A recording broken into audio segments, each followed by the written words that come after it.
So where have all the hairdressers gone? Why can't salons get staff? This is a very loaded, big question. Freelance versus employee, workplace culture. Is it workplace culture or is it bullying? So Megan and I are both salon owners. Everybody else is an independent freelance artist. There's many words for us at the moment, Mia. Where do we start with that one? I just had that. Can I say, like, two of my things? Like, I just think culture and value. If clients are not paying enough money for hair to be done, business owners, you can't pay money that's not there, right? Like, our wages are ridiculous, but they are ridiculous because people are not paying. You know, like, there needs to be an equilibrium between those two things. So I think that those, like, you know, pay structure and culture are two of our major problems when it comes to salon ownership and holding on to staff. Yeah. I got a question for like Mia and Megan. What happens in the case of, like, because hairdressing's evolved so much, like, you know, like when I did an apprenticeship, it was 4 years. And then now there's fast tracking and people who go to college for 6 months to a year, and then they come out of there and expect to be treated the same way as someone who's finished a 4-year apprenticeship. And then they come into your workspaces and expect kind of the same, being treated the same as someone who's done the hard yards, as opposed to going and doing a course for a year. Yeah. So I think I can speak on this pretty well because I did both. I did a course and I did an apprenticeship. So I started off doing the 1-year course. I got 6 months into it. I was offered a job in a salon and they sort of said, look, we want you to come and do an apprenticeship so you're with us more often. So when I was doing my course, I was working Thursday nights, Saturdays, and I was doing training for free on a Monday night. You know, like I am someone, I'm motivated by money, right? So I want to know that I can pay my mortgage, and, you know, like I was a young mum as well. So I've got a 22-year-old son. And so, you know, like I knew that I had to put in the effort to get to where that I wanted to be, so that then, you know, I went on to do the apprenticeship. So I went in after 6 months as a second-year apprentice. I was then signed off of my apprenticeship in my 3rd year to manage the salon. But that's because I put in the work. So I think, you know, like they gave me those opportunities because I showed them that I was ready for them. So I really think that if you are someone who is willing to be vulnerable, to learn, to listen, and to grow, then I really don't think it matters how long you've been in the industry, because that attitude is going to get you to where you need to go. And, you know, if you're a team player and you're working with the team, you know, like we don't have hairdresser clients in my salon, we have salon clients. So they come to in or salon and they will see anyone in our salon because they know that everyone is going to get, they're going to get a really good service from everybody because we fully work to the same system. Yeah, I think, is that my, that was a really long-winded answer to that question. I think what I think is really interesting about it is that obviously I'm in New South Wales, so we are running through the Tafe system, and I've had very different experiences with Tafe over the years. So there was a period of time where we used to get our Tafe teacher to come into the salon once a fortnight. So I'd actually see exactly what they were doing at Tafe, so I could oversee that learning. I'd make sure that they were working on models that were similar to the work that we do in Salon, so I knew that the standard was there. My brother's actually doing a fast track at Bieber down in Melbourne, and so every week he sends me photos of his models and stuff like that. So he's not an apprentice under us at all. I still rope him into the business because he was here for 4 years. So he worked as my front of house for 4 years before moving down to Melbourne to live with his girlfriend. And even though when he was working at Salon, he never wanted to be a hairdresser, but after actually coming and attending all the industry events, seeing all the different opportunities that come from being in our industry, and I guess meeting a lot of different hairdressers through Secret Fox and learning their stories and seeing their journeys is what I'm assuming inspired him to be a hairdresser, because it wasn't me. But he's learning down at Bieber, so he's doing a fast track down at Bieber, and the work that he's doing is so different to the work that I'm seeing come out of our Tafe. So I think that's a really, really interesting thing. And I think I was maybe coming out of the shower, I don't remember if it was yesterday or this morning, and I was like wondering, like, why don't I see a Tafe that's producing the same kind of work as what Bieber is down in Melbourne? Because it might just be my Tafe that's not really busting out cool stuff or stuff that I think is relevant in Salon. You know, I know that when I was an apprentice there, we just had old ladies, and I have a feeling that some of those ladies are even older ladies and are still going there and getting their hair done. But for me, even when I hire a senior hairdresser, typically they might actually come on and they won't hit the floor running. They'll come and they'll still have to shadow. So it's always one of those, and we actually haven't hired a senior for a while. We've grown them all so much at the moment now because my team's a lot smaller. When I was at a team of about 21, we'd always make sure that, you know, someone would maybe be shadowing for 3 weeks before we felt confident to let them do our clients, because we knew our clients were used to how we did things. We were almost like McDonald's. Everyone knew you asked for this, you got that. There sort of wasn't a great deal of room for people to get it wrong, I guess. But that's probably the biggest thing with me. So I'd have to ask all the seniors when they'd come on, like, how do you feel about taking a step back? Because some of them would be like, oh, that hurts, I don't want to do that. Whereas others would be like, okay, cool. Yep, I wanted to work here because I wanted to learn more, or I wanted to be better. So that was sort of where it came from for me. But I do think it's really weird that sort of the standard is so broad, but then at the same time, your experience in Salon is so broad, your prices that you charge are so broad. And you know, what someone might think is worth a, you know, $100 or $150 haircut, someone might think it's only worth 20 to them. So it is so, I guess it fluctuates so much depending on location, branding, clientele. I think when it comes to staff as well is, you know, like we have such a poor follow-on rate for apprentices. And, you know, because the thing is, you finish your apprenticeship, what do you get? What, an extra $50? Like, I think it jumps up a fair bit when you finish your apprenticeship. It might be an extra $150. It's a big jump. The beginning, like, it's not much, but at the end, it jumps up a bit. Yeah, but like, I mean, all you're getting is like a little bit more money, right? So it's like, what can we do as business owners to make it attractive for our juniors to stay, A, in our salons, and B, in the industry?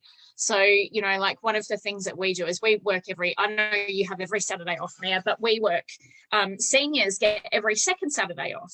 So once you finish your apprenticeship, then you get every second Saturday off. You know, like it's just some incentives so that, you know, like, A, they want to stay in my business because other salons are working Saturdays. I think it'd be really interesting to hear from the other 4 people, because you guys don't work in salons anymore. Sort of like, what made you think, okay, I don't want to be here anymore? Almost 20 years into my career, and I wanted to do something new to re-inspire myself, to re-challenge myself. And I mean, here's the thing, I'm very much about salon land. I love salons. And fortunately for myself, like being a really busy educator, is that I still have an opportunity to be in salons really often. In the suite that I work in, which is a 3-chair, 3-stylist suite, I have a small team that works with me. They're all sole traders. They all pay their own rent, charge their clients what they want, blah, blah, blah. So there's a small salon dynamic. And, you know, like at Salon Lane, obviously we all know the culture of Salon Lane and what it is. Like there's still that feeling of, you know, an attachment to salon feel. But I mean, this question, actually, there's many facets. And I mean, you could do a 1-2 hour session on just this topic alone. But I mean, like, I feel like the people leaving after they finish their apprenticeship is really scary, because 3 years of investment from a business owner, I'm talking about time, resources, money, emotional, physical investment into that person, for them to leave, like that's a huge loss for a business, right? I think that we've got to kind of like, if that's happening and it's happening frequently, like business owners need to look at, you know, what's their progression for their team? Like, how are they navigating their team from, you know, like new and fresh into up and coming, and then to established senior? Like, they've got to have those kind of like, you know, stepping stones for those people to feel like it's not just, it's not aimless, you know, like they have direction. because I think that that is really like, it's just such a huge loss and a huge shame to have people just leave the industry because of whatever reason. If it comes down to money, like what we know is that businesses who have teams and employees, they really are capped with the maximum that they can pay people, you know? So I think that the money conversation, like it can really like be dependent on how much you charge, as you said, Megan, and also the type of clientele you have, you know, what rent you pay, et cetera, et cetera. But I think that like what I've found is that people don't stay in the industry because like it doesn't pay enough when you work for someone else. And this is why now you have a lot of people, that wasn't the reason why I chose to become a freelancer and be a sole trader. But what I'm finding is a lot of people are leaving big salons, a lot of people I'm speaking to, because they don't get paid enough, right? But inflation is like crazy. Like rent, what it is now is not what it was 2 years ago, not what it was 4 years ago. And you know that $900 a week plus commission that, you know, is pretty much industry standard isn't actually enough money for people anymore. So I think that there needs to be some type of check-in on in that perspective. And I'm not just talking about, you know, Sydney, I'm talking about, you know, across Australia in terms of like, are we paying people enough as a base wage to fulfill their goals in terms of, you know, paying that car loan, owning that home, going on that holiday, and also creating independence for people to not have to rely on a partner or marriage or, you know, like, you know, the general consensus of, yeah, well, I'll just do my hairdressing apprenticeship. I'll be a hairdresser. I'll get married. I'll have a kid. And then I'll just, you know, work from home. I suppose we want to create more financial freedom within the industry for people who choose to stay in salon amongst teams. And I know none of that is an answer. It's more of an observation that I've seen, but, you know, it's really interesting food for thought.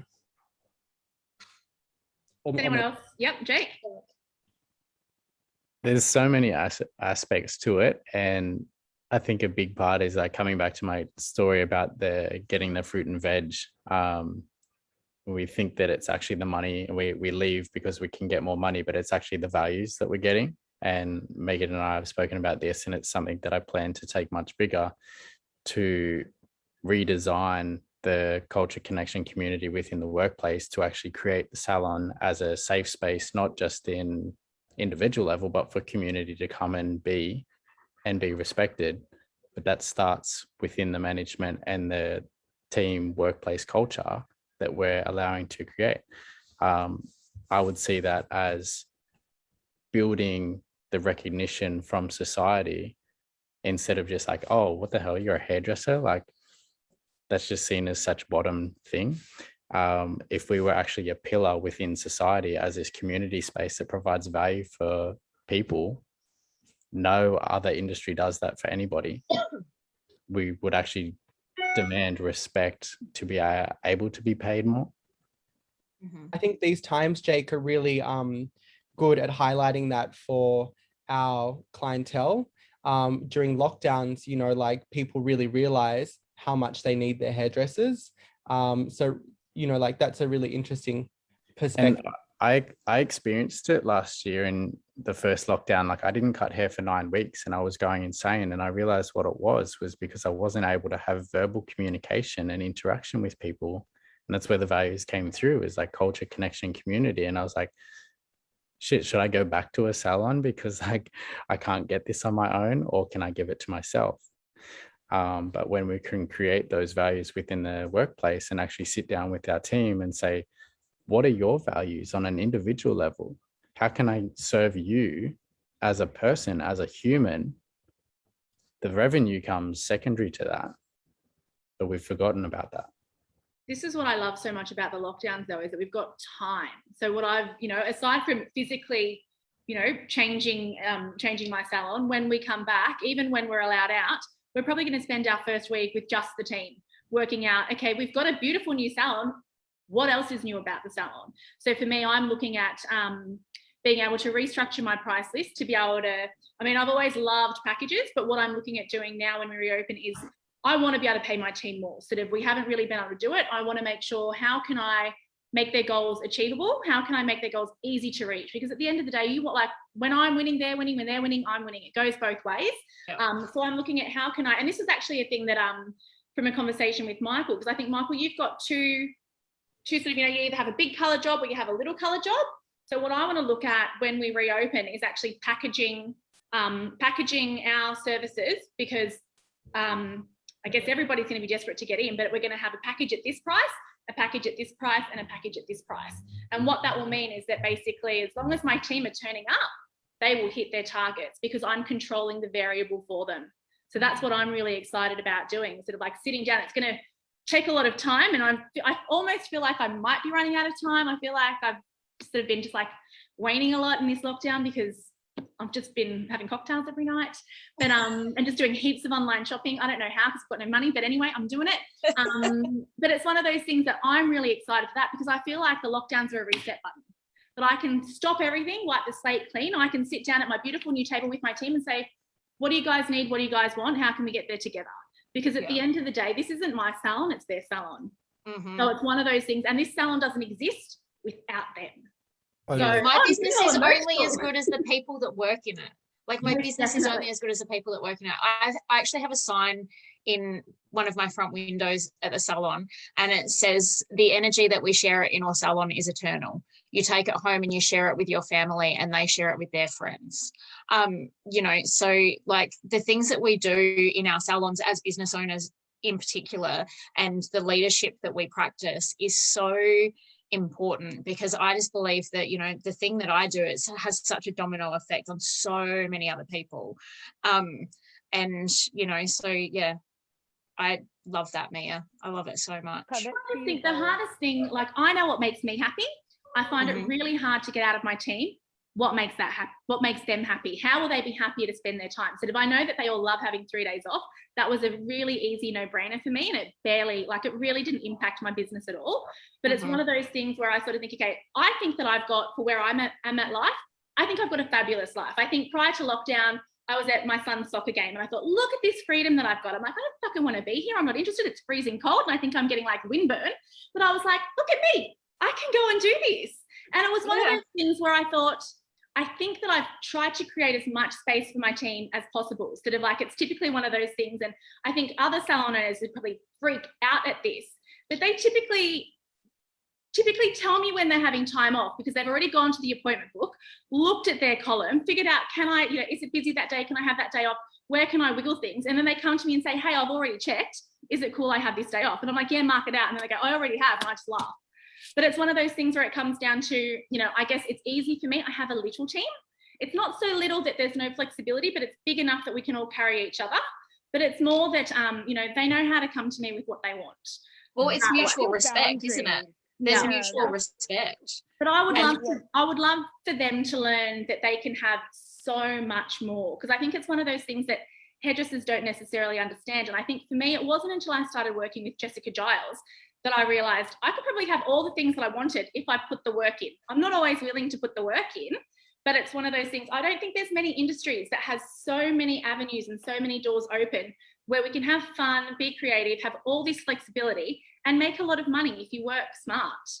So, but I just think it's one of those things that was something that I had to learn. And it was probably from having things like the Secret Fox and having, you know, random other income streams, or even, you know, I'm just about to launch, big plug here for Salon Bestie. So for a mentoring coaching side of things, like there are so many different things that you can do. And at the moment I look at my team and I think they just come to work in my salon. It's a really nice salon. We've got a fun environment, but how can I give them more? Because I want them to look at the things that I'm doing and feel inspired and kind of go, I want to do those things too. But the trick is sometimes when I think you're the salon owner is that you're mum, and everybody, you know, they just look at you like they're possibly watching today and they just see this and they don't hear shit, because, and it's one of those things where I kind of go, oh, I can go into like probably another salon in Australia or a couple of other ones and they would listen to me. Whereas I come to talk to my team and like sometimes if we're in a staff meeting, it's like this, there's always food. Maybe that's my mistake for eating and tuning out. But it's one of those things where I look at my life and I think, fuck, I love my life. And I would love the people that are in my inner circle to have beautiful lives too. But it's really hard sometimes to drag out of that person, what do you want? How do I make you happy? How can I give you more? And that's my biggest challenge, I think, as an owner, to kind of go, how do I get the best out of you? Because so one of the things that we did, Mia, was we did a session with Jessica Giles. So big ups, Jessica Giles. She will change your life. And yeah, so, you know, like we did a session with her, and, you know, so now my team, like, they know what they want. They know what they want to achieve, and I know what they want. All right. So they've never asked themselves. Just on that, Mia, just before we move on quickly, I just wanted to say that, you know, like small business owners, which is all of us in some capacity, like it's a very entrepreneurial brain to be able to launch your own business, whatever scale it is. But, you know, like employees who are team, who work within the salon walls, you know, like they quickly need to understand that they have a huge capacity to earn whatever they want, really. And it's like that entrepreneur, right? So it's like someone inside the business who looks at it like as their own, and their client base as their own business, right? And then scaling it from there. I think that when people look at their boss just to be their pay packet, you know, that's when they flatline. You know, they just become very stale, very safe. It's like you can, working for a salon, even though I don't work for a salon, I work for myself, but working for a salon, you can still be financially very well off. You just need to make decisions and steps and communicate with your boss. And this is for the people watching, not so much for the panel. Communicate with your boss about what your goals are, and then brainstorm between you two on how to get there. So does that make sense? It's not just like, Mia, pay me because I do hair for the people that come inside your business. Because I turn up and do my job effectively. Correct. I think one of the things, I forgot what I was going to say now because the comment came up. Natasha's made a really good point. She says, I think it's so hard to sometimes answer what do you want, as we are in an industry where we are fulfilling everyone else's wants and needs, that we actually forget what we truly want. So when someone asks us, we're stopped in our tracks. It's so true. So that's where that, you know, that energy protection really does come in, like on a daily basis. Every single day you need to like protect your own energy, ground yourself, and so that the energy that you are sharing is not your own energy, and you're not taking on others. So then you can fully be in control of your own destiny, basically. And then you're not living out somebody else's accidentally. Yeah. I always laugh because I sort of think I've had a salon now for 16 years. And if I knew everything that I've learned and experienced over that 16-year course of time, would I still own a salon? I wouldn't own a salon. I'd work really, really hard for someone else, and I'd have so much freedom. And that's the one thing that's, you know, the thing that's the most important to me is always freedom. That's like my highest value. I always want to be free. I don't know if it's because I'm a Sagittarius. And when I was younger, I didn't really understand that. But the older that I've got, I'm always like, freedom. Is it going to give me freedom? Is it going to give me freedom? And I would love to be part of someone else's team where if at 5 o'clock, because we typically finish on time, I go home, that's me done for the day. I would absolutely love that. I don't know if that would ever actually be a real thing for me, because maybe it isn't my personality, but I think sort of knowing now what my responsibilities are as a salon owner, and as a parent as well. So obviously my life's changed a little bit. I've got 2 young people. I would go back in time, and would I still own a salon? No. If I didn't have so many big commitments to have a salon. And also there's always the question for me, I always wonder, would Secret Fox be as relevant if I wasn't a salon owner? If I didn't have a salon to make me relevant to that business, would it still be successful? So, but for me, like, I think I spread a rumor a couple of years ago that I was selling the salon because I wanted to get out so much. So like, I am extremely naughty that way. All right, we're going to move on because it's like 1 o'clock and we've still got 3 topics. One of them's really big. Should we just pick the best one? Should we just pick the best one? We want to get onto that one? Yeah. We'll else needs to wee? You got to go have a little toilet break. I know, I had to run off. What's the next big topics? Mia always does this to me. She's like, you always need to wee. So like, you know what? You know when my mum turned up, she literally rocked up. She just gone and, okay, this is a segue. Mum had gone to get her first vaccination. and she saw that my car was at the salon. She was catching the bus. She doesn't drive, so she's banging on the door, and I'm sitting here just going like, stop, mum. She knew I was working today. And then she's come in, and I don't know if you heard it, but she goes, I just needed to use the toilet. And I'm just sitting here going like, and my brother's in the chat laughing. And I'm just like, oh my God, like I came to work, said that it wasn't my kids or my dogs interrupting me. And like, lo and behold, it's my mother. It's mum. Yeah. Like, Right. So should the we next topic. skip the last two and just go to the hot topic? Well, It's a very hot everyone's saying topic. keep going, but let's just, what are the topics? What are other topics? What are the topics again? Take home colour kits and cancel culture, which was a thing that Michael actually spoke on earlier. So we can either choose to slide over that one, and then it was just the vaccination passports for salons. Woo! Well, do you guys think pretty that good. do you guys think that our industry has a cancel culture? Like, because I'm not like sure, you know, like I think there's a lot of people out there who are fuckwits, who have been fuckwits for a long time, who don't And get they're still fuckwits.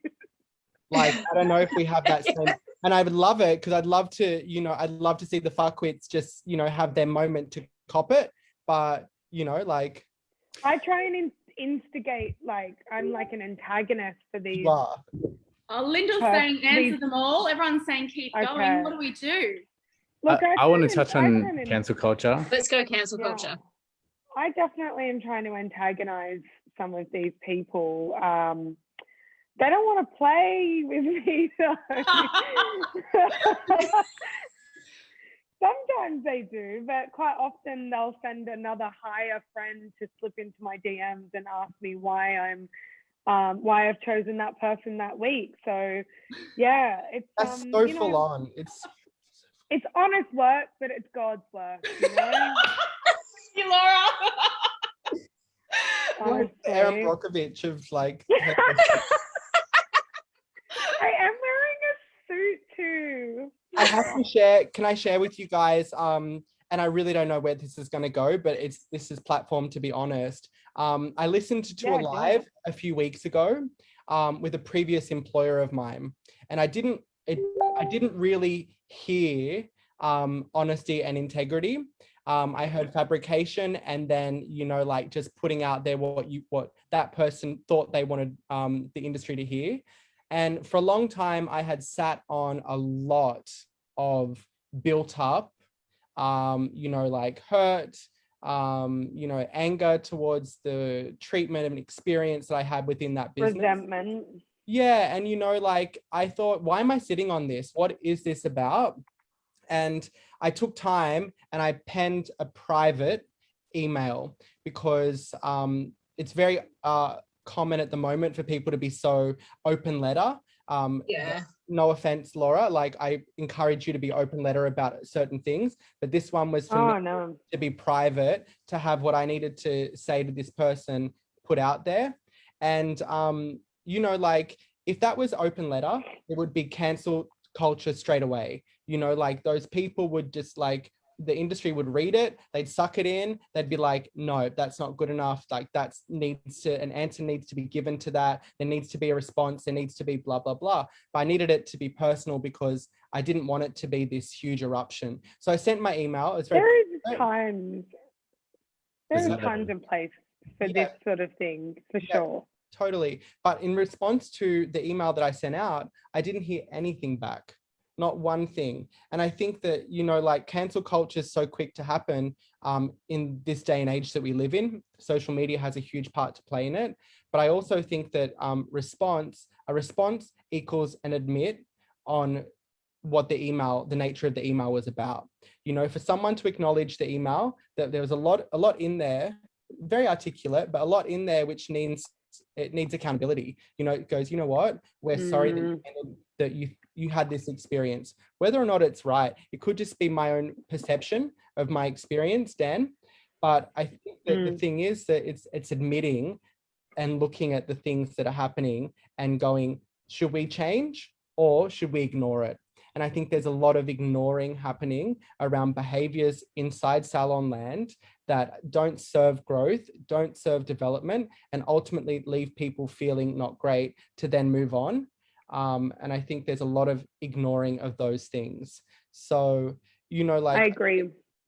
I think a lot of people share that the sentiments that you're expressing as well, MK. Yeah. Because they can relate due to experience as well. But I think you've detailed it finally in a, like, you know, in not so much in an open letter. There is a time and place. There is a time and place. And I feel like, you know, I don't need to share my experience to then have someone else's dreams shattered. You know, that's not what I'm about as a person. I believe that, you know, the person that I'm talking about has worked so hard and given so much to the industry, but just in terms of, you know, community and environment, maybe haven't created the safest places for their teams. But do I think that that person needs to be cancelled? No, I don't, because I don't think that's completely fair.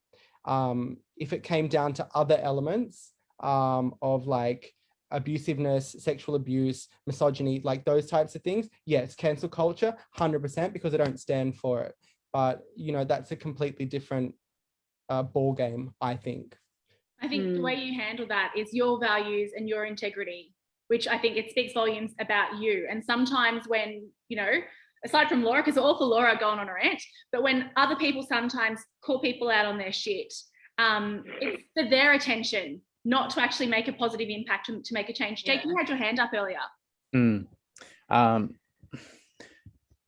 It's dialogue, not discrimination. And as you said, MK, like there's different levels. So it's like, give them the opportunity to respond. If they don't, maybe we go and do a rant.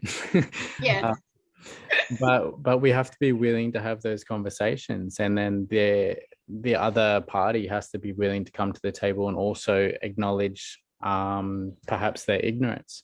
And, you know, like we need to be willing to educate others, because how will we ever create change? So that's the thing, you don't like be the change that you want to see in the world. Yeah, there was I think also, oh sorry Jake, no, keep on. I just think, like, when sending a letter like that, you have to manage your expectations one way or the other, and, you know, knowing that you might not get a response or acknowledgement, you have to be comfortable with that just before you send it. 100%. And that is a maturity thing, you know, like me 10 years ago would have been hanging on to getting a response. Same. Now I knew that this wasn't for anyone except for me. You know, yeah, like, how cathartic though for you to very cathartic. And released it. Correct. And, you know, like, it's so amazing that I got to a point where I felt like I was able to share my experience and not feel like it would detriment my experience in the industry. You know, like, because I feel like that's really where we are now as an industry collectively, is that you can have open conversation, not open letter. There's a difference, guys, watching at home. Open conversations around your experience to help grow that person or that business, and ultimately the industry, you know, like without reprimand to you, you know, do things with integrity. But, you know, like, if something doesn't serve you or hasn't served you, you know, like, it's important to let those people know why it hasn't served you. And that's something which I feel like now is the best time to be able to do that. And, you know, like, people are probably thinking, wow, there's a lot of emails that are going to be sent off. But, so many. Having said that, it's so nice because it allows you to acknowledge what has happened and move on from it and create better environments for people around you, which ultimately creates better environments for the industry. About, like, you know, calling out the behavior, not necessarily the person, right? You know, it's like, if we keep standing up and saying, okay, I'm not standing for this anymore, you know, like, more and more people are going to see your point of view, you know, because I think sometimes if you make it about the person, then the behavior kind of actually slips under the radar. Correct. And so you're cancelling the person, and then, you know, like, I mean, the behaviour's still there. So I think this is how cancel culture is applicable to our industry. And I really feel like if you're getting to a point where you feel like you need to share with like a traumatic experience you've had in your past, you know, you've got to look at both sides. What did I do to contribute to that experience? And what did that person or culture company do to provide that experience for you? So, you know, side note, I'd done a lot of looking at myself before I had actually come to, you know, 10, 12 years later, writing this email. So I admitted in my email that things I did when I was 21 weren't perfect, but, you know, like, that's what I did at 21. I love the saying, there's always three sides to every story, yours, mine, and the truth. Yeah. Yes. I think it's always, for me, I think in particular, when I've had horrible things happen to me in Salon, and when I say horrible things, I don't mean horrible things happening to me personally or me necessarily doing horrible things to other people, but big lessons that I've had to learn in business have all come from maybe, I think, how do I always like to look at it? If that's how they remember their experience, I can't take that away from them. Even though Perception's reality. Yeah, if that's how they see what happened or remember what happened, that's what happened according to them. So I need to look at myself and kind of go, shit, how do I make sure that doesn't happen again? What did I do wrong? Where can I fix it? And sort of, you know, what did they bring to the table, or what did they bring to the problem as well? But do we need to wrap it up with our last hot topic? Yeah, to be like, you know, we've all been like so calm and like had such great insights, and I feel like this is where it might just all go to shit, but probably not, because we're all adults. I don't think so. I don't think so. Because we're all this. Because we're the change we want to see, right? Yeah. But like before we get into this, I just want to say how much I've enjoyed today. Today's been amazing. Thank you so much to you guys. I think everybody that's tuned in has really enjoyed it too. You guys will be able to go into the Facebook group and read the comments and stuff like that later. I don't know what I was expecting today. I think I didn't think it was going to be so insightful and that they were going to just be beautiful, meaningful conversations. I think, you know, I had my Street Fighter music on. I was like, choose your fighter, let's go. I was like at 11 o'clock last night, I was like, it's on, bitches, we're going to do this.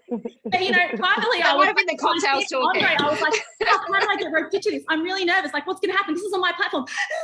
So I had like a little bit of anxiety, but I fucking love you guys. You guys are all awesome. But, so good. Thanks for having us. Love you, Mia. Laura, thank you for putting this together. And I really would love to get you guys on again with now that everybody knows what this is, now that we've done this once. We can throw people under the bus on the next one. Yeah.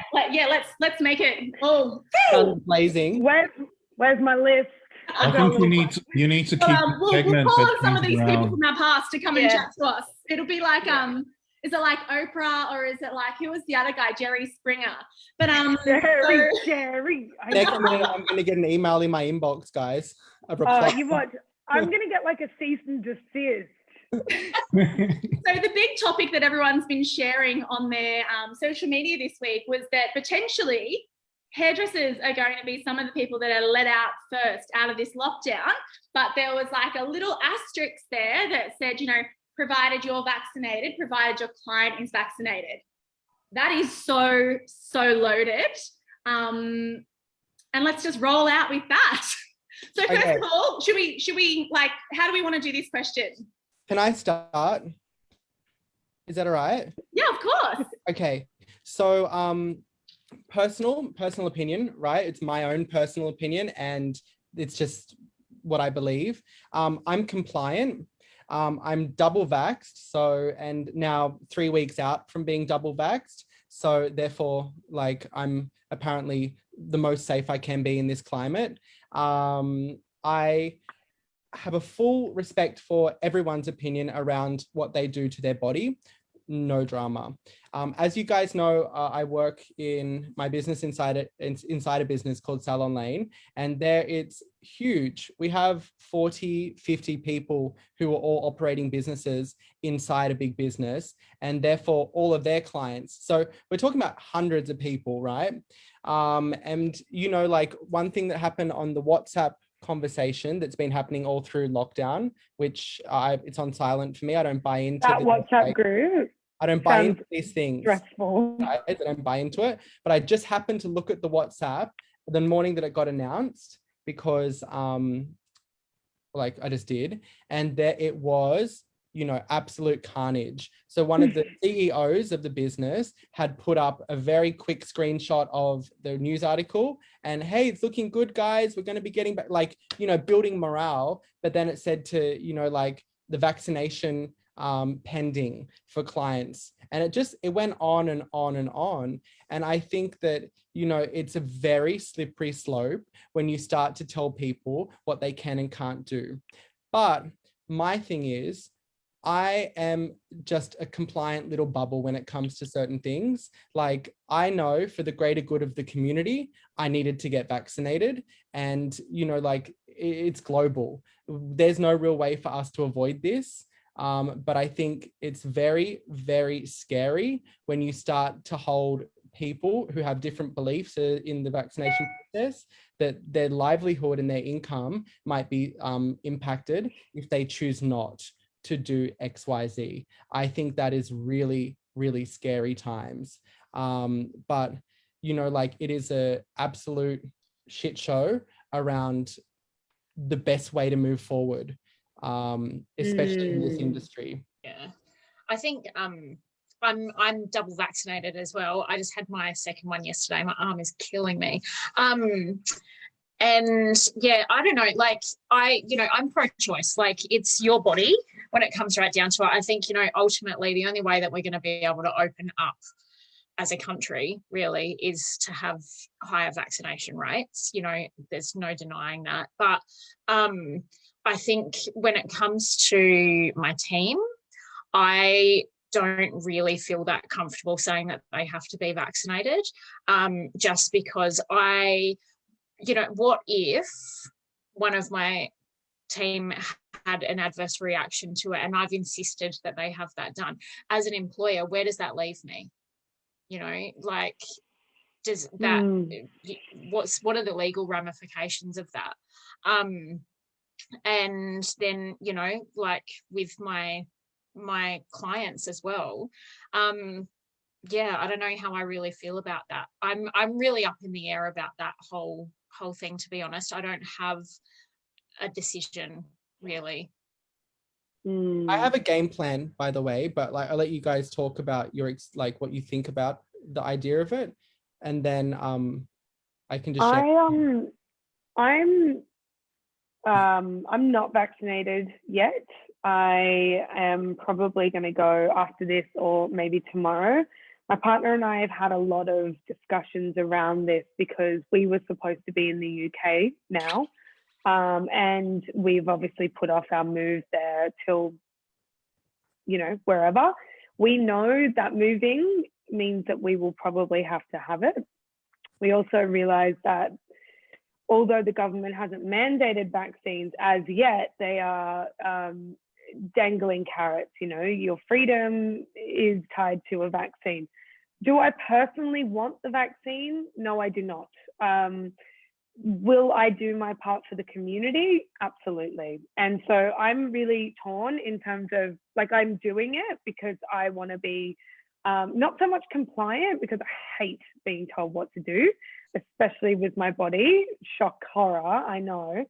But when it comes to doing my bit, because I work in a hybrid salon, I work with people, and doing my bit for the community is overriding my need to not be told what to do.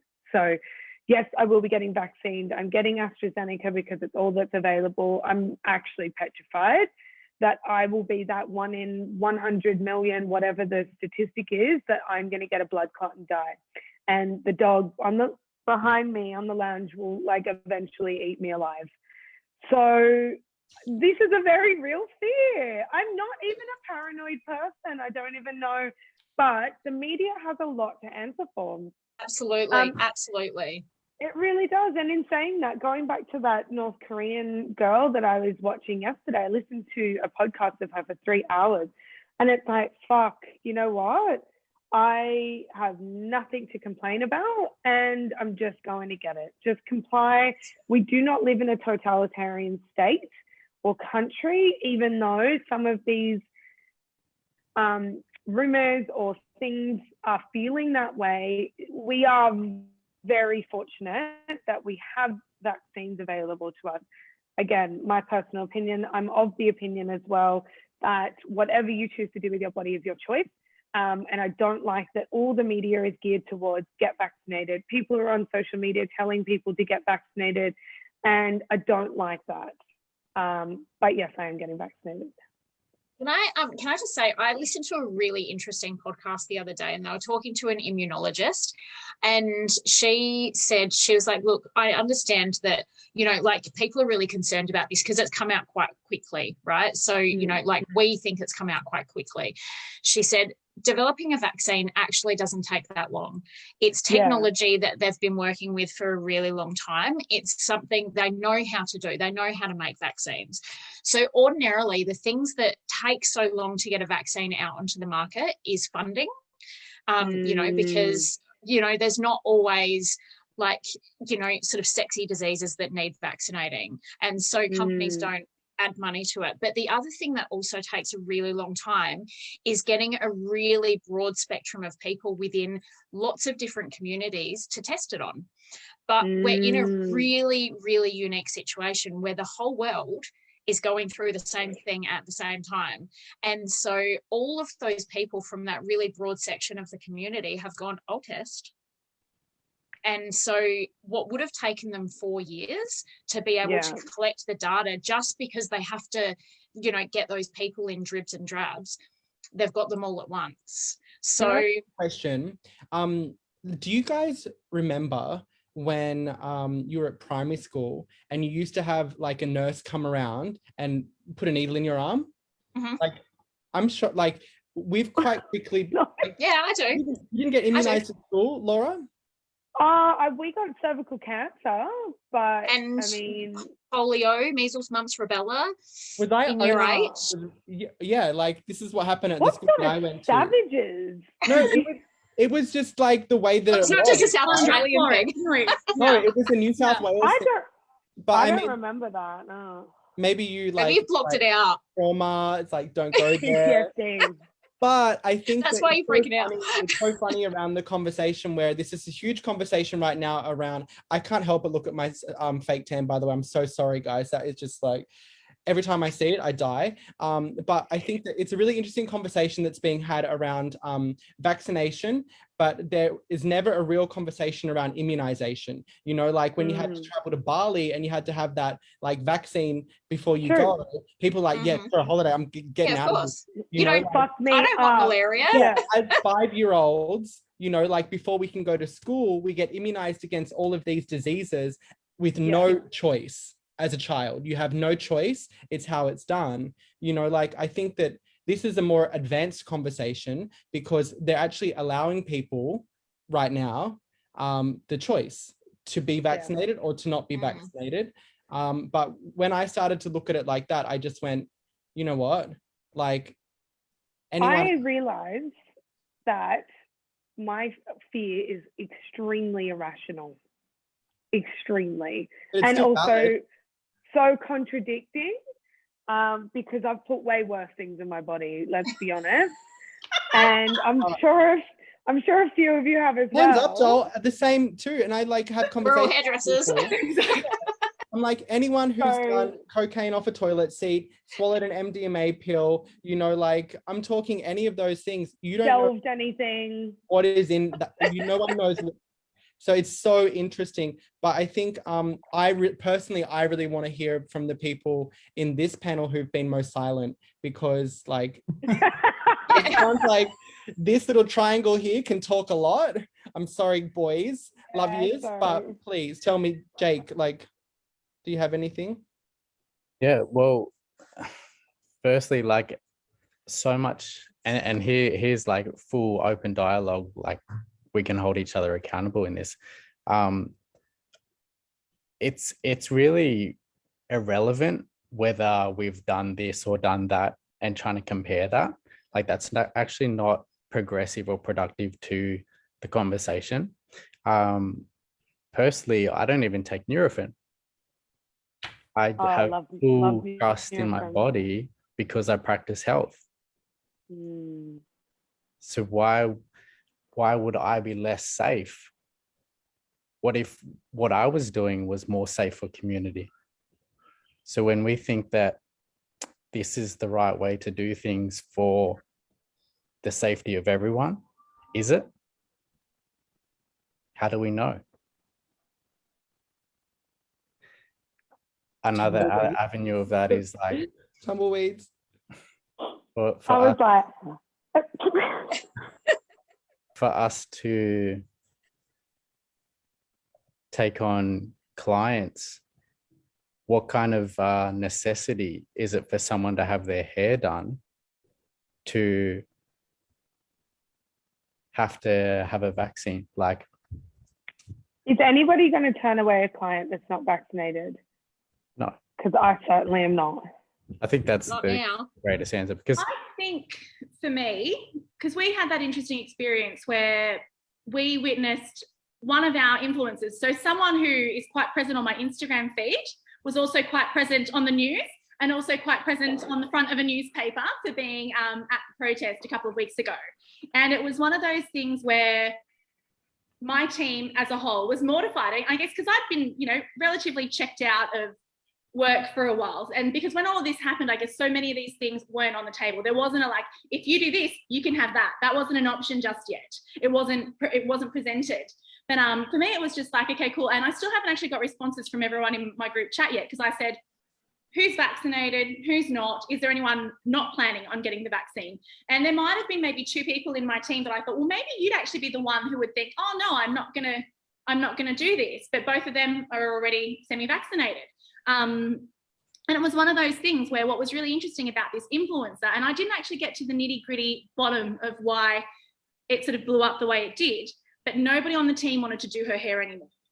So, and which I thought was really interesting, because there was actually one of the girls who works in the salon who's actually quite close to this influencer on a favorite client basis, and she was like, nah, not going to look after anymore. I do believe that maybe reports to Crime Stoppers happened. So the team was very, very passionate about, this person is not for me. And I don't know whether or not it's because they thought, okay, well, she's an anti-vaxxer or whatever, we're not on the same wavelength anymore, not my people, or whether they were pissed that she, by attending the protest, put us at risk, fucked up their way out. So I don't really know. We didn't really have a conversation. We probably started talking about donuts again, or, what, should I buy these golden goose shoes or some crap? But that was one of the things that really, really surprised me. And I thought, oh shit, I never knew that that was actually a thing that we might have to consider. So for me personally, I think, if I can provide a safe workplace, and if a safe workplace according to the government, because I'm such a sheeple, what I think I've said the entire time that we've been going through this pandemic is that I love that someone else is telling me what to do, because I have to make decisions all day, every day. Some of those decisions are huge. Some of those decisions are menial. Like, I never want to get married because I don't give a fuck about my tablecloth. I don't give a shit about my serviettes. Like, I don't want to have to make all these tiny decisions that you have to every day as a business owner or as a parent. So for me, I love that someone has come in over the top and said, Mia, this is bigger than you, and I'll tell you what you need to do. And so I have to agree with that, Mia. So for me, I'm like, cool, you've made the decision. I'm not going to argue with you. I'm a sheeple. Give me the 5G. If it makes my, live streams run better, I'm all for it. Give me like all of the 5G. Because Telstra, we ask them what they think. But I think for me, looking at the stories in Queensland where all the children are in hospital, I'm mortified. I don't want that to be my babies. So one of my team members, so Ashley, she is our front of house. So she actually started working for me in April this year. She moved here 8 months ago from New York. She's from Brooklyn, and she saw firsthand how fucking devastating it was over there. And the other day they announced that like her and her daughter moved to Australia, and because she just wanted to get her daughter out of there because it was just so horrific. And we haven't even fully gone into how bad that experience was. I know it was terrible, but to really talk to her about just how terrible it was, I don't think that she's ready to get that deep yet. And so I think in Australia we are so fortunate that we have not seen anything near that kind of catastrophic human loss. And so, you know, our decisions are going to be very different because we haven't really seen it. Dan, what's Dan and Jake? I'm not a very compliant person because I come from a background of people who are activists and who are protesters. I come from a community who weren't even considered human prior to 1967. I come from parents who were like the testing, like my side over in the Pacific were kind of like the testing guinea pigs of what the Western world can roll out to make their community safe. So I guess mine is based on lived in experience. Science evolves, science is exploring, science is thinking, you know, it's approving and disapproving. For me, it's more about the long-term effects that it has on all of us.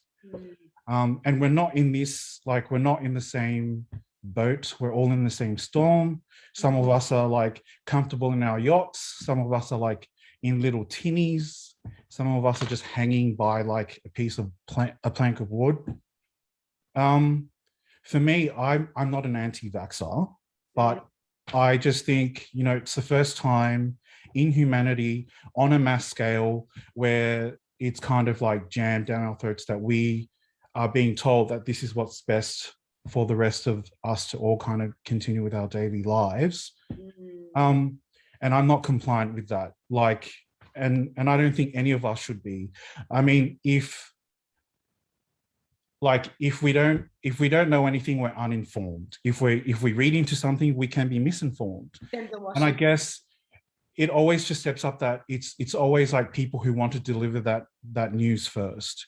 And the thing is that we lack investigative journalists. Like, journalists now aren't the same as they would have been journalists. They just write opinion 40, pieces 50 now. odd years ago. There are no more investigative journalists. There aren't people who, and I guess for me, like the vaccination passport, I can't refuse, like at the moment as it stands, like I think 80% of Australia isn't vaccinated. So if you still have clients that don't want to be vaccinated and you're going to turn them away, like, to your business, that's really bad, because you're turning away could be like a substantial amount of people that choose not to. And I think that's very dangerous, and it sets dangerous precedents. And, you know, like for people like I work in film and TV. What if I were to come across an actor who chooses not to be vaccinated? Like, that's a huge stream of income that's lost for me because I take that stance. We're still like at early stages of something that is like devastating so many communities. And, you know, and I have siblings that work, you know, in government jobs where they're made to feel like if you don't do this, then, you know, it reflects you as a person and your role in this community. But as my community have learned, we've suffered the adverse effects of these things being jammed down the throats of like making like the general consensus like into this mass hysteria of feeling something that they're using strong language to make us feel like that we're all in this together. But I'm sorry, we all have the free choice to pick what we want to put in our bodies. And just on that as well, in terms of the protest, like, I'm not for that protest that happened, but we live in a society where we are allowed to protest. And unfortunately, they didn't do statistics on the people that went to those protests. These are people who live within those LGAs who are directly hit. Their livelihoods are directly affected by these. Like, we all understand that this scariant started in the eastern suburbs. And during those early stages, I made jokes to friends like, oh, look, the next thing you know, it's going to hit the western suburbs and those communities, which comprise mainly of ethnic communities. And oh my gosh, look, I bet you they're going to send out the army, as a joke. And where are we now? They have deployed personnel in the army to help out the police force. So these faces that you did see at the protests are people who live within those LGAs, and they're being suffocated. And they have the right to go out and protest. If we agree with it, I don't agree with it. But if you compare that to people who live without those LGAs, these people are going skydiving. They're all like running amok on the beach. Well, these other communities are suffocating. So, I mean, if you want to put the, like, if you want to balance out like perspective of seeing people who are in confined LGAs and people who live outside of those, it is really scary when you do like open up your social media apps and they have using such strong language and like really effective, like, you know, fonts trying to scare like the general consensus. That's what they're doing. But I'm not going to be I'm not going to fall into that rabbit hole, unfortunately. I'm just going to do what I think is good for me and also consider the people that I serve in my community as well. But my personal opinion is based on a lived experience from generations of the people I come from and the rest of the population as well. But I'm not anti-science, I'm not anti-vax. Science is one of the reasons why many of us are still alive. But that's just my perspective on it. And I think it's wrong to refuse people who aren't vaccinated because it's meant to, I mean, like, it's you're putting this into your body. It's meant to help you. So if someone else who isn't vaccinated and they suffer more from it, it's because they've made the choice not to be vaccinated. And, you know, Dr. Fauci over in the United States was like, you know, creating an army of trying to vaccinate all of America. And he's retracted from that now because he's realized that through figures that, you know, 3/4 of the people who were vaccinated are still passing it on and getting it. So now he's kind of like contracted from those comments and all, you know, this whole mass hysteria that he was trying to do. And he's just like, oh, maybe we should just pull back because this scariant, there's another scariant that's kind of evolved. And I think people should just be kind to one another and just be like an investigative journalist and not just rely on like one source, just kind of like, you know, don't rely on Google. Google funds so much of like the rubbish that happens in our world. And I'm not a conspiracy theorist, even though I like reading into what conspiracy theorists think, but everything starts with a theory. I'm afraid that everything does start from a theory and it evolves into something. And it's not until later on the fact that people are like, oh, that person was a whack job 20 years ago. They were right all along. Or, you know, in our industry, we used to think, you know, people used to put 40-vol and bleach on scalp bleachers. And now we know that that's not the safest way to do that. Some people still do.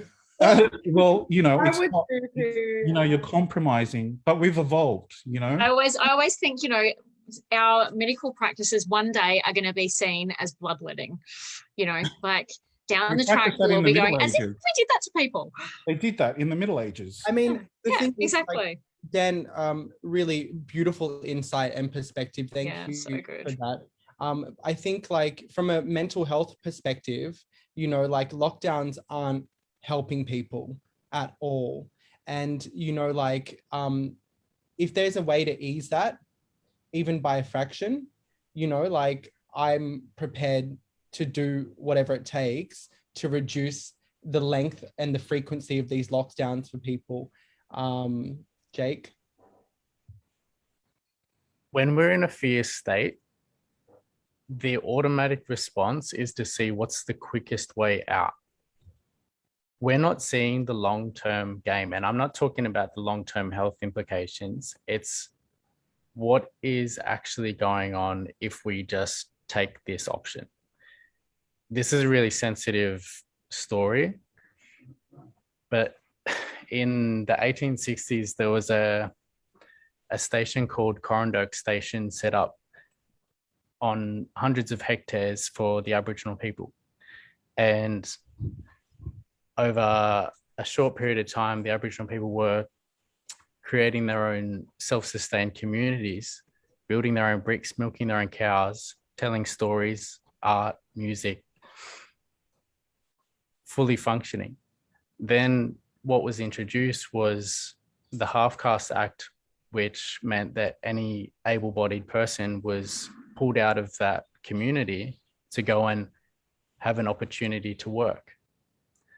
Within 60 years, that property was reduced to half an acre, and it's now a cemetery.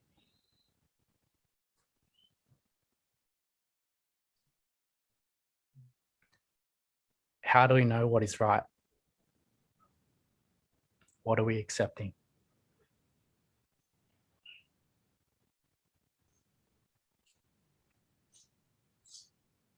Again, there's the tumbleweeds, guys. I think that's the thing about being on such a live, you know, like that's a very like the depth of that story and the facts that are driven behind it is really sad, you know. But on a personal opinion and perspective, I don't think that we're in a comparable situation. That's just my own personal belief. But I do think that like the weight of that and those facts in the 1860s and, you know, like around the stolen generation, what happened to our Indigenous communities is deplorable and disgusting, and I'm forever sorry for that. However, I don't think it kind of pollinates into what's happening today around coronavirus or being vaccinated. That's just my personal opinion, and I'm sure this conversation can continue to go round and round. But I'm just going to leave it there in relation to that story, Jake. I think what I love is that everybody said that everybody has a right to do what they think is best for them. And I think that's what it comes down to, is that we're all just doing our best with the information that we've got and what works in with our values. I think sort of, you know, I'll be the controversial one that will say, if I can say that I want my clients to be vaccinated before, because for me it's all risk minimization. So it's not necessarily, I think, that I want to discriminate against anybody. I wouldn't want to do that. We're just discriminating against children's haircuts. But I wouldn't. We're not real people. Sometimes I think when I feature my children on my Instagram stories, I think, oh, I wonder if people think I like them. It's like, I love them. Sometimes 24/7 for however many weeks it's been a lot. You know what? My theory is even cavemen had childcare. Like, no one has ever spent 24/7 with their children, ever. It's not normal. Can't relate. I just think, I guess for me, if I can choose what comes into my salon, if I can sort of put, you know, we've talked about putting protective bubbles of auras and stuff like that, but with the knowledge that I have and what I think I'm doing the right thing, if I could say, yes, I'd love for all my team to be vaccinated. Yes, I'd love for all my clients to be vaccinated. You know, if that becomes the law that I can make those choices, would that be a choice that I would make for my business? Probably. Sort of, you know, I'll be the controversial one there, but for me, I just sort of think. I don't think that's controversial, Mia. I think that's just you being honest with what's that's, you know. I think, well, last year we were in a hotspot last year. So one of our clients, who is a high school student, her boyfriend caught it off of a teacher at school. And so, you know, like that, at that time, like it was fucking terrifying, because I had like Sean, who was working for me, his parents are elderly, and you know, I mean, my son has a disability, you know, like it was really, it's almost hard to even tap back into that feeling now. But the thought that my business could be a vehicle that could hurt others was really, really upsetting at the time, like really upsetting. And nobody wanted to be that salon that was in the news. You know what? Joe Bailey salon. Like Joe Bailey salon now, it's, you know, like it's been in the media, and like, you know, that it's really potentially damaging for a business. And, you know, I mean, this is how we feed our families. Yeah. It's that risk of, you know, what happens if your salon is the salon, and then nobody wants to come to you anymore, and then you lose that business anyway. Like, I just sort of think, you know, for me, and I don't think I come from a place of fear or anything like that, but for me, I kind of go, I've put so many other things in place to look after my team. Like, you know, we don't have shit clients, you know, we don't do certain things in salon. So I've sort of kind of gone, okay, these are all my layers that I protect my people, and I just look at this as just an extra layer. Sort of, you know, like, that's just how it comes down to for me. But I am super compliant. Like, I love doing the right thing. I'm such a nerd that way. I just want to be a good girl. I want to sit up straight and just get that, you know, that tick next to my name on the board. But you know, do I want to rock the boat? But I also think, where everyone's sort of saying, you know, you're turning away a client or whatever, I just sort of think, well, I don't want to have to, like, I'm dreading when we go back, the clients that don't want to wear their masks. sort of, you know, the ones that just want to argue with you. Like I think one of my clients last year, because we were doing temperature checks, you know, we sent a text to say, like, if you are unwell, if you've been here, temperature checks, we had like a sanitizing spray that we would sanitize for them. Because I guess, you know, maybe we were scared, maybe we were nervous. We just didn't want it to be our business that was the one. But yeah, one of my clients, so he's in his 70s, possibly like late 70s, has been in and out of hospital for cancer, refused to sanitize his hands. And my two young team members at the front desk didn't know what to do. And it was just lucky that I was standing at the front, and I just looked at him and I said, oh my God, I don't have time for this. Go upstairs and wash your hands. Yeah. But I just don't want to have to deal with that conflict every day with every client, because I think that that's what's going to happen. We're all so passionate at the moment, but I don't want to have to stand at the front desk and mediate everything. So if I can kind of go, happy people with injections in this line, people that don't want injections, there's a salon over there. You know, it's I went for a walk with my friend Paloma Garcia from Paloma Salon in Paddington, and we were discussing around, like, you know, this very topic. And you know, she's considering having team A, team B, and the same for clients around, you know, like, by the way, like the government might actually say that you can't trade unless you're vaccinated. Or I reckon that's going to happen. And then, you know, you have a choice of breaking the law, right, or not. But if there is a position where we get to choose who we see, you know, like Paloma was saying she'd be prepared to operate on days for unvaccinated and then vaccinated clients. And this was just a shoot the shit conversation that we were having on a walk by the harbour. But, you know, like, it was very interesting, the thought process behind it. Personally, like, I'm going to see my clients, whether or not it's in the salon that I have, or I can offer house calls for clients. I'm in a position where I can do that because I work for myself and I manage my own time. I'm more than happy to go to people's homes. I'm vaccinated, protected, and I'm happy to go to their homes and do their hair. I'm also happy to see vaccinated clients in my space if that's what's regulated by the government that we have to do. But if it's regulated by the government that we have to only see clients who are vaccinated in salons, then I won't be seeing clients who are unvaccinated. And that's going to be controversial at the time to the clients, because, you know, I'm not going to risk getting a $1,000, $10,000, $20,000 fine because of the stupidity of it all. Do you know what I mean? Like, it is what it is for me. Yeah, we've had check-ins in Adelaide for ages, right? So I think we had a mini lockdown in November last year, and it only lasted 3 days. But so they brought in government check-ins. So people have been checking in. We had a period of time where people weren't. The government came out and said $1,000 fine if you're not checking in, and it's a $5,000 fine for the business. So I'm like, you know what? I don't want to get a fine. And they also had police like spot checking businesses as well. The same thing can happen. Yeah, and so, but you know what? We haven't had a single problem with people wearing masks. We haven't had a single problem with people checking in. You know, like it just has not been an issue at all for us. But again, I live in Adelaide. We're very conservative. We weren't colonised by convicts. That's my theory.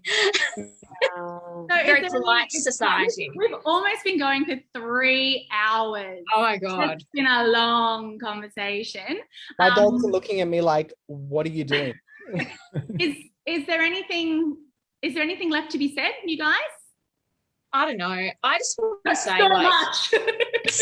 this is like, no, but this is such a good, respectful conversation. And I think, you know, like, we're all going to come from it from very different, unique perspectives, because we all live different lives, you know, and we have different obligations and all of the rest. And I just think that, you know what, like I said before, be the change that you want to see. And these are the conversations, and these are how the conversations are supposed to be had.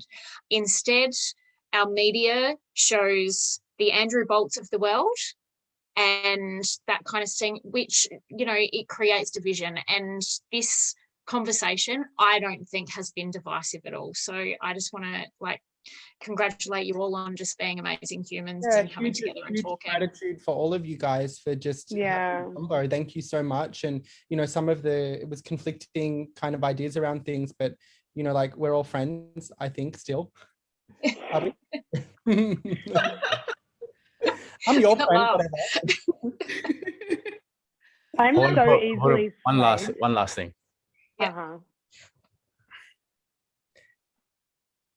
If we, this is just to put out some perspective, if we take certain people on one day and certain people on another day, and we're actually supporting the vision, are we willing to be fined to create the unity that we preach? Oh my God, and then his hair just went. That's right it. at that You don't have to answer that. Just think about it. You know, I reckon, Thank you, Messiah. I reckon you need to do like an Instagram based on your thoughts and mantras. I am actually. Can ponder over them. I'm running a It's all over. program. It's called Coffee with Me every Sunday, 3:00. Heaven. Thank you so much, I really agree with your statements, Jake, and you know, like they're thought inducing, you know, like there's a depth of thought, and in this rapid fire conversation, it's too I need more time to Absolutely. To digest. And I just work at a surface level, always. You guys are all too deep for me. I'm just like, yeah, just here, just having fun, having a good time. Over crystal, Mia. But I've absolutely loved this. I can't believe it's been 3 hours. That's been so amazing. I'm so sorry, Andre. You probably had other stuff to do today, but thank you. Thank you so much, everyone. It's been amazing. I'd love to get you guys for having me. Thank you, everyone, for hanging out with us on Facebook. We've had like 27 people staying on for pretty much the entire time. That's so amazing. I can't wait for you guys to get in on the chat later on. And any questions? Not really many questions came through today. It was like just everybody just commenting. I think we had enough. We had enough to say. Yeah. Thank you so much, everyone. Thank you It's for been holding amazing. Thank Hope you we so get much. to see each other in real life, in person, eventually, maybe. Yeah, absolutely. Mia, you should keep these Not segments. drunk or on drugs at an You event. definitely keep these I segments. would love to be drunk and on drugs at an event. Just putting it out there. All right. Mia, you've changed. Bye, team. I agree with Dan. I think this segment should stay. I would, like stay as in like stay live in the group, or stay as in we do it? No, you should keep this segment and then change up the people. Maybe the next segment Yeah. you can have I know that all my the top phone old has school been full of people. people Yeah. saying, Like you should have Renya on here, Belinda Jeffrey, all them old school mob, you know, all right. and then change it to like maybe colorist and then all Make like, sure Or you maybe have- have the make old sure you have schools with balance. the young ones. Yes. Yes. Yeah. All right. Let's Love ya. Laura What wants if we to all enact one of those respectful and emails. beautiful enough? I'm scared. Laura. thanks guys. Love you all. Thank you Bye. so Bye. So much. Bye.